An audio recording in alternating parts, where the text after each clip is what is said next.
بسم اللہ الرحمن الرحیم۔ چیف جسٹس آف پاکستان کی خدمت میں چند گزارشات پیش کرنی ہیں۔ پہلی بات تو یہ ہے کہ 1973 میں جو ایک متفقہ آئین پاکستان کا بنایا گیا، اس میں جو چیزیں درج کر دی گئیں، آپ ان میں مداخلت کیوں کر رہے ہیں، ان کو کیوں ان کے ساتھ چھیڑ چھاڑ کر رہے ہیں؟ قادیانی اپنی کسی بھی قسم کی تبلیغی سرگرمی پاکستان میں جاری نہیں رکھ سکتا۔ یہ بات جب آئین میں طے کر دی گئی اور یہ بھی طے کر دیا گیا کہ قرآن و سنت جو ہے وہ سپریم لا ہے، تو آپ قرآن و سنت کے جو قوانین ہیں، جو احکامات ہیں، ان میں مداخلت کا شوق کیوں رکھتے ہیں؟ اور پھر قادیانیوں کے ساتھ اتنی خاص ہمدردی کی وجہ کیا ہے؟ جیلوں میں اس وقت ہزاروں بے گناہ لوگ زندگی گزار رہے ہیں، سڑ رہے ہیں بیچارے جیلوں میں پڑے اور بغیر گناہ کے پڑے ہوئے ہیں، آپ نے ان کی طرف کبھی توجہ نہیں کی۔ ایک قادیانی ایک ایسی تفسیر جو تحریف قرآن پر مشتمل ہے اس کو چھاپ رہا ہے اور پھر اس کو آگے پھیلا رہا ہے، جس کی اس کو قطعاً اجازت نہیں ہے، وہ اگر جیل میں چلا گیا تو آپ پریشان ہو گئے ہیں اور آپ بڑے فکر مند ہیں کہ اس کو جیل میں کیوں رکھا گیا ہے۔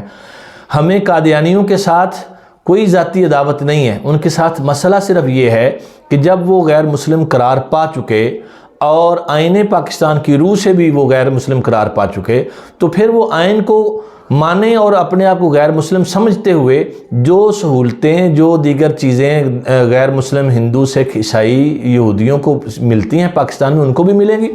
وہ بھی اپنے دائرے میں رہ کر اپنے مذہب کی نشر و اشاعت جتنی کرتے ہیں یہ بھی کر سکتے ہیں، لیکن یہ اپنے آپ کو مسلمان کہہ کر جب اپنی تبلیغ کریں گے، نشر و اشاعت کریں گے، تو اس کی اجازت نہیں دی جا سکتی۔ آپ ہر بات میں آئین کا حوالہ دیتے ہیں اور بڑے آئین کے محب بنتے ہیں، تو یہ 50 سال کے بعد آپ کو کیوں سوجی کہ آپ آئین کی ان چیزوں کے ساتھ چھیڑ چھاڑ کریں جو چیزیں طے ہو چکی ہیں؟ اور پھر قادیانی جن کو آپ آئین کی روح سے رعایت دینے کی کوشش کر رہے ہیں، وہ تو اس آئین کو سرے سے مانتے ہی نہیں۔ جب وہ اس آئین کو ہی نہیں مانتے، وہ پاکستان کے شہری کہلانے کے حقدار ہی نہیں ہیں، تو آپ ان کو سہولتیں کیسے دے سکتے ہیں؟ اور قرآن پاک کی منمانی تفسیر آپ کیسے کر سکتے ہیں؟ یاد رکھیں، یہاں اگر کوئی بات کرتا ہے تو آپ فٹافٹ تو انہیں عدالت لگا دیتے ہیں، تو کیا اللہ کے حضور حاضر نہیں ہونا؟ اور یہ چند روزہ کرسی جو ہے یہ آخرت میں بہت بڑے جواب کا سبب بنے گی، جب آپ سے پوچھا جائے گا کہ آپ دنیا میں تھے تو آپ نے کیا کیا۔